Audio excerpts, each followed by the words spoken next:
नमस्कार दर्शक बंधु मु प्रशांत मा न्यूज चैनल को आपन समस्त को स्वागत करुच्ची। तेज चलतु आज दिन मुख्य खबर उपर नजर पकेबा। दर्शक बंधु आज हूँ पवित्र श्रावण मासर प्रथम सोमवार। हाँ दर्शक बंधु श्रावण मास और बोलबम चलचंचल हो उठी राज्यर समस्त शैवपीठ। श्रावण मासर प्रथम सोमवार होइतिबारु काउडिया मानक मध्यरे प्रबल उत्साह देखा मिली। राज्यर समस्त शैवपीठरे शिव भक्तक लंबा भिड़ लगी। आषाढ़ पूर्णिमा ठारू आरंभ करी श्रावण पूर्णिमा पर्यंत समस्त सोमवार रे विभिन्न शिव मंदिर रे भक्त माने शिवंक मस्तक रे पानी ढालती। बोलबम यात्रा रे भाग नेउतिबा भक्त मानकु काउडिया को जाए। भक्त माने गेरुआ वस्त्र परिधान करी कांधरे कलसी भार धरी चाली चाली संपूर्ण पथ अतिक्रम करिथांती। बहु भक्त कटकरू महानदीर गड़गड़िया घाटरू पानी आनी भुवनेश्वर लिंगराज मंदिर रे ढालती।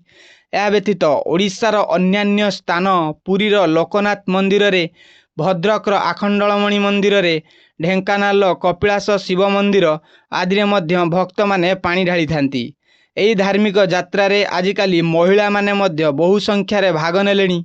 यात्रा समय काउडिया मानकर सेवा शुश्रूषा तथा यात्रा कष्ट लाघव करिवा पई विभिन्न स्वेच्छासेवी अनुष्ठान तथा साधारण जनता रास्ताकड़े विश्राम और जल जगर व्यवस्था करिसेंती। पौराणिक मत अनुसार देवता और असुर मानक द्वारा करा जाइतिबा समुद्र मंथन जोगु श्रावण मास अमावास्या दिन समुद्ररू अमृत और विष प्राप्त होइतिला।